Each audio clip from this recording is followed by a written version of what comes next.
कर्मचारियों को इस महीने की अभी तक तनख्वाह नहीं मिली। करीब एक हफ्ता ऊपर जा चुका है जब उनको तनख्वाह उनकी मिल जाती है। आपका पहला सवाल है, अगर हरियाणा के मुख्यमंत्री और पंजाब के मुख्यमंत्री की कोई मीटिंग केंद्र सरकार की, जो कहते हैं कि केंद्र सरकार ने कहा है कि दोनों मीटिंग कर लें, हम मिलने को तैयार हैं, मुझे मिलने में कोई हर्ज नहीं है। लेकिन जैसा कि अरविंद जी ने कहा,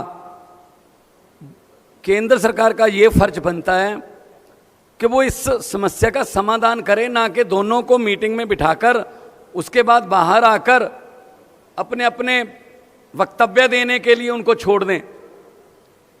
तो मैं Punjab as a head of the state in Punjab मैं जाने के लिए तैयार हूं। मुख्यमंत्री साहब हरियाणा के आए, बातचीत करेंगे, लेकिन कम से कम केंद्र सरकार जो है वो बाकी कामों के लिए राज्यों पर बहुत कुछ थोपती है। आप ये नहीं कर सकते, जीएसटी ये नहीं कर सकते, आप ये नहीं कर सकते, ये नहीं कर सकते। तो केंद्र सरकार जो है वो पंजाब का पानी पूरा कर दे पंजाब के पास, और हरियाणा का पानी भी पूरा कर दे। हरियाणा में भी जैसा कहा कि दोनों भाई हैं छोटे, हरियाणा छोटा भाई है, पंजाब बड़ा भाई है। तो हमें लड़ाने की बजाय वो समाधान निकालें। दूसरा, आज शाम तक वो जो हमारे एम्प्लॉइज़ की कुछ तनख्वाह रहती है वो मिल जाएगी, क्योंकि हमने पॉजिटिव राजनीति की है, हमने मुलाजिम पक्के किए, हमने भर्ती की, और हमने शुगर केन वाले जो गन्ना मुलाजिम थे पिछले कई सालों से धरने दे रहे थे, उनके पैसे भी आज ही जा रहे हैं। 94.98 करोड़ आज ही जा रहे हैं। आज शाम को तनख्वाह भी मिलेगी। हमने खजाने में जितने भी पैसे आते हैं हमने लोगों के लिए खोल रखे हैं। हम कर्जा भी नहीं लेते, लेकिन लोगों को हम कोई कमी भी नहीं छोड़ेंगे। और इस बार 23% जीएसटी की कलेक्शन बढ़ी है, और जितना टैक्स आएगा हम इंफ्रास्ट्रक्चर के रूप में, हम स्कूलों के रूप में, सस्ती बिजली के रूप में, हम सड़कों के रूप में, अच्छे स्कूलों के रूप में, मोहल्ला क्लिनिक के रूप में लोगों पर ही खर्च करेंगे। सर केजरीवाल जी, पुरानी पेंशन बहाल होनी चाहिए। जो एक मिनट उनसे उनका सवाल वो ले लेते हैं। जो नई पेंशन स्कीम है ये कर्मचारी, सरकारी कर्मचारियों के साथ बहुत बड़ा धोखा है। पुरानी पेंशन स्कीम लागू होनी चाहिए। केंद्र सरकार ने एक तरह से पूरे देश के ऊपर नई पेंशन स्कीम थोपी थी। मैं आज इस मंच के माध्यम से केंद्र सरकार से अपील करना चाहता हूं कि सारे जितने उसके बाद एम्प्लॉयज़ रिक्रूट हुए जो कि नए पेंशन स्कीम से अफेक्टेड हैं, वो सारे बहुत ज़्यादा दुखी हैं और बहुत गुस्से में हैं। इसीलिए उनके हित के लिए लोग सरकारी नौकरी में क्यों आते थे कि भाई रिटायरमेंट के बाद पेंशन मिल जाएगी, ज़िंदगी भर सिक्योर हो जाती है। अब वो पेंशन ही नहीं मिलती, किसी को कुछ 100 रुपये को कुछ मिल रहे हैं, किसी को कुछ। तो मेरी केंद्र सरकार से गुजारिश है कि पुरानी पेंशन स्कीम को दोबारा बहाल किया जाए। सर ये जो जरूर करेंगे। सर एक सवाल इसी मुहिम से जुड़ा है, मेक इंडिया नंबर 1 से।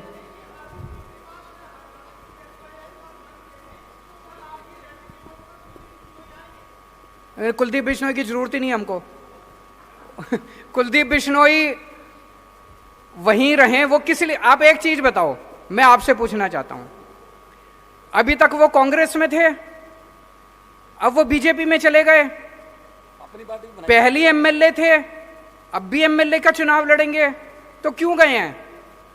उनके ऊपर इतने सारे केस थे, इतने सारे केस थे, तो वो अपने केस रफा दफा कराने के लिए गए हैं। तो वो जनता से वोट किस लिए मांग रहे हैं? अब वो इसलिए नहीं मांग रहे कि मैं तुम्हारा कुछ भला करूंगा, भला तो पहले कर देते, अभी भी कांग्रेस में ही थे, एमएलए ही थे। वो जनता से कह रहे हैं मेरे को वोट दो ताकि मैं अपने सारे केस रफा दफा करा लूं। तो कुलदीप बिश्नोई जहां हैं वहीं रहे, उनकी हमें जरूरत नहीं है। सर जो ये मुहिम है सर, मेक इंडिया नंबर 1 जो मुहिम है, अब हम गांव देहात में अगर जाएं उसकी बात करें तो वहां पर की स्किल्ड लेबर है, लोग जानते हैं सारा काम, काफ़ी सहयोग कर सकते हैं वो देश को, जिस तरह आपकी मुहिम है। तो वहाँ तक पार्टी कैसे पहुँचेगी और वहाँ की बात कैसे आगे आप तो, क्योंकि वो आपने मिस कॉल के लिए नंबर दिया, वहाँ तक पहुँचे ना पहुँचे, किस तरह पहुँचा जाएगा? बहुत अच्छा आपका प्रश्न है। इसमें युवाओं को बहुत बड़ी भूमिका अपनानी पड़ेगी। जिस दिन युवा इकट्ठे हो जाते हैं उस दिन किसी भी देश के अंदर क्रांति आ जाती है। इसलिए मैंने एक नंबर जारी किया है। इस नंबर के ऊपर मैंने अभी 10-15 दिन पहले किया था, लाखों लोग ऑलरेडी जुड़ चुके हैं। कई लाख लोग इससे जुड़ेंगे, वो वॉलंटियर्स बनेंगे, वो अपने अपने मोहल्ले और अपने अपने गांव की जिम्मेदारी लेंगे। जब पूरा देश इकट्ठा हो जाएगा तो ये 130 करोड़ लोगों की ताकत बनेगी। जब 130 करोड़ लोग कहेंगे कि हमारे जो स्कूल खोलो, किसी सरकार की हिम्मत नहीं है जो स्कूल ना खोले। इनको अपनी अभी 75 साल में केवल गंदी राजनीति हुई है, काम नहीं हुए। अब काम करने पड़ेंगे। जिस दिन देश के लोग इकट्ठे हो गए, खड़े हो गए, लोगों को काम करने पड़ेंगे। Thank you so much. बसंती चोला मेरा रंग दे बसंती चोला। ਸੋ ਅਰਵਿੰਦ ਕੇਜਰੀਵਾਲ ਅਤੇ ਭਗਵੰਤ ਮਾਨ ਦੋਵੇਂ ਪਹੁੰਚੇ ਹੋਏ ਸੀਗੇ ਹਿਸਾਰ ਕਰ ਰਹੇ ਸੀਗੇ ਪ੍ਰੈਸ ਕਾਨਫਰੰਸ ਨੂੰ ਸੰਬੋਧਨ। ਔਰ ਇਸ ਵੇਲੇ ਜਿਹੜਾ ਅਹਿਮ ਬਿਆਨ ਆਇਆ ਹੈ, ਅਰਵਿੰਦ ਕੇਜਰੀਵਾਲ ਨੇ ਐਸਵਾਈਐਲ ਦੇ ਮਸਲੇ ਤੇ ਕਿਹਾ ਹੈ ਕਿ ਕੇਂਦਰ ਮਸਲੇ ਨੂੰ ਹੱਲ ਕਰੇ ਔਰ ਜੇਕਰ ਪ੍ਰਧਾਨ ਮੰਤਰੀ ਦੇ ਕੋਲ ਹੱਲ ਨਹੀਂ ਤਾਂ ਮੈਨੂੰ ਸੱਦ ਲੈਣ, ਮੈਂ ਹੱਲ ਦੇ ਸਕਦਾ ਹਾਂ। ਐਸਵਾਈਐਲ ਦਾ ਹੱਲ ਮੈਂ ਦੇ ਸਕਦਾ ਹਾਂ। ਸੂਬਿਆਂ ਨੂੰ ਕੇਂਦਰ ਸਰਕਾਰ ਲੜਾਵੇ ਨਾ, ਸੂਬਿਆਂ ਦੇ ਮਸਲਿਆਂ ਨੂੰ ਹੱਲ ਕਰਾਵੇ। ਪੰਜਾਬ ਅਤੇ ਹਰਿਆਣਾ ਦੋਹਾਂ ਦੇ ਲਈ ਪਾਣੀ ਦਾ ਇੰਤਜ਼ਾਮ ਹੋਵੇ ਔਰ ਇਹ ਹੱਲ ਮੇਰੇ ਕੋਲ ਹੈਗਾ। ਮੇਰੇ ਤੋਂ ਸਲਾਹ ਲੈ ਲੈਣ ਪੀਐਮ, ਮੈਨੂੰ ਚਾਹ ਤੇ ਸੱਦ ਲੈਣ, ਮੈਂ ਪੀਐਮ ਨੂੰ ਸਲਾਹ ਦੇ ਸਕਦਾ ਹਾਂ। ਐਸਵਾਈਐਲ ਤੇ ਕੇਂਦਰ ਦੇ ਨਾਲ ਮੀਟਿੰਗ ਤੇ ਕੋਈ ਹਰਜ ਨਹੀਂ। ਸੀਐਮ ਭਗਵੰਤ ਮਾਨ ਨੇ ਕਿਹਾ ਮੀਟਿੰਗ ਲਈ ਜਾ ਸਕਦੇ ਹਾਂ। ਮੀਟਿੰਗ ਕਰਨ ਦੀ ਥਾਂ ਕੇਂਦਰ ਹੱਲ ਕੱਢੇ ਤੇ ਦੋਹਾਂ ਸੂਬਿਆਂ ਨੂੰ ਜਦੋਂ ਸੱਦਿਆ ਜਾਵੇਗਾ ਅਸੀਂ ਮੀਟਿੰਗ ਲਈ ਜਾਵਾਂਗੇ। ਉਹਨਾਂ ਨੇ ਇਹ ਵੀ ਕਿਹਾ, ਨਾਲ ਹੀ ਇਹ ਕਿਹਾ ਹੈ ਅਰਵਿੰਦ ਕੇਜਰੀਵਾਲ ਨੇ ਕਿ ਕੇਂਦਰ ਸਰਕਾਰ ਇਸ ਮਸਲੇ ਦਾ ਹੱਲ ਕਰੇ।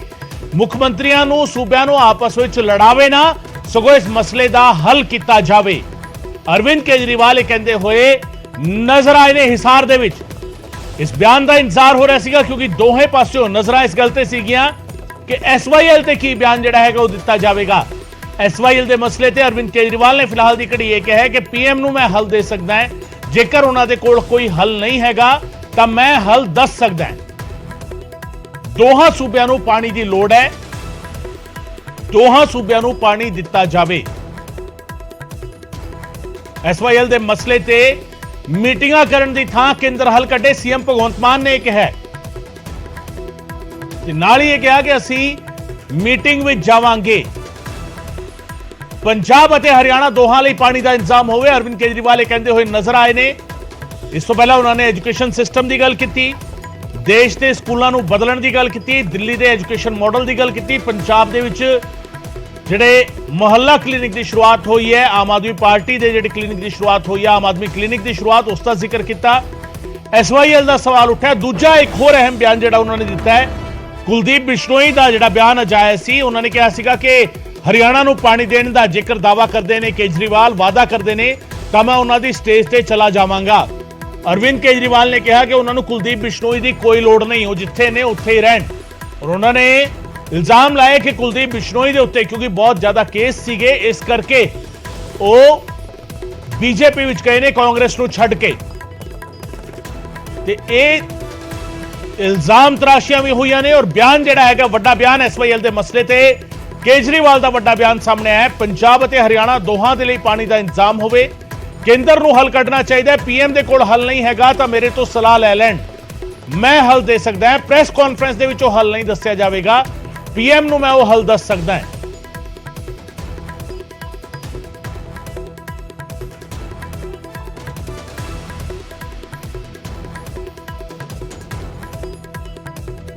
ਹਰਜੀਤ ਸਿੰਘ ਗਰੇਵਾਲ ਸਾਹਿਬ ਸਾਡੇ ਨਾਲ ਜੁੜ ਰਹੇ ਨੇ, ਬੀਜੇਪੀ ਆਗੂ ਸਾਡੇ ਨਾਲ ਫੋਨ ਲਾਈਨ ਤੇ ਜੁੜ ਰਹੇ ਨੇ। ਗਰੇਵਾਲ ਸਾਹਿਬ ਬਹੁਤ ਬਹੁਤ ਸਵਾਗਤ ਹੈ।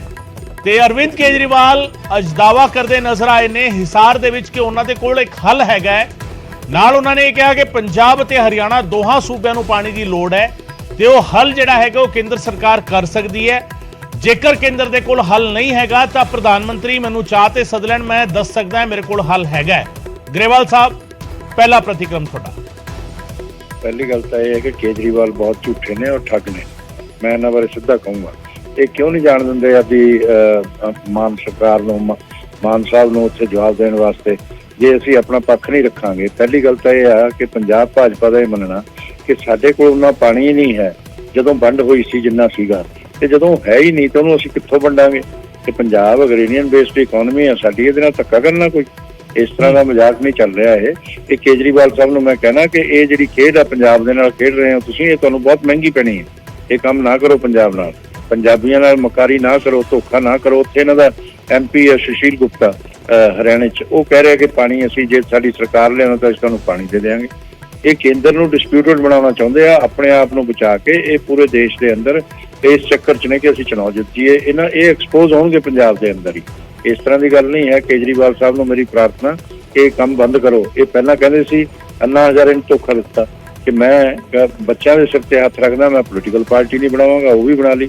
ਫਿਰ ਇਹਨਾਂ ਨੇ ਬੱਚਿਆਂ ਦੇ ਸਿਰ ਤੇ ਹੱਥ ਰੱਖਿਆ ਕਿ ਮੈਂ ਕਾਂਗਰਸ ਨਾਲ ਗਠਬੰਧਨ ਨਹੀਂ ਕਰਾਂਗਾ, ਫਿਰ ਉਹ ਵੀ ਕਰ ਲਿਆ। ਤੇ ਉਸ ਤੋਂ ਬਾਅਦ ਕਿੰਨੇ ਕੰਮ ਇਹਨਾਂ ਨੇ ਕੀਤੇ ਨੇ, ਕਿੰਨੇ ਝੂਠ ਬੋਲੇ ਨੇ, ਕਿੰਨੇ ਇਦਾਂ ਦੇ ਕੰਮ ਕਰਦੇ ਆ। ਹੁਣ ਇਹ ਪੰਜਾਬ ਨਾਲ ਝੂਠ ਵੀ ਬੋਲ ਰਹੇ ਆ, ਮਕਾਰੀ ਵੀ ਕਰ ਰਹੇ ਆ ਤੇ ਠੱਗੀ ਵੀ ਕਰ ਰਹੇ ਆ। ਇਹ ਦਿੱਲੀ ਤੋਂ ਸਰਕਾਰ ਚੱਲਦੀ ਹੈ, ਇਹ ਸਰਕਾਰ ਇਸ ਤਰ੍ਹਾਂ ਨਹੀਂ ਚੱਲੇਗੀ ਪੰਜਾਬ ਦੇ ਅੰਦਰ। ਔਰ ਪੰਜਾਬ ਦੇ ਲੋਕ ਇਹਨਾਂ ਨੂੰ, ਮੈਂ ਤੁਹਾਨੂੰ ਅੱਜ ਦੱਸਦਾ ਕਿ ਲੱਠ ਲੈ ਕੇ ਲੱਭਿਆ ਕਰਨਗੇ ਕਿੱਥੇ ਆਮ ਆਦਮੀ ਪਾਰਟੀ ਵਾਲੇ ਲਿਆਓ ਉਹਨਾਂ ਨੂੰ। ਇਹ ਐਸਾ ਕੰਮ ਕਰ ਰਹੇ ਆ। ਪੰਜਾਬ ਦੀਆਂ ਤਨਖਾਹਾਂ ਨਹੀਂ ਦਿੱਤੀਆਂ 3 ਮਹੀਨਿਆਂ ਦੀਆਂ, ਸੈਲਰੀਜ਼ ਨਹੀਂ ਦੇ ਰਹੇ।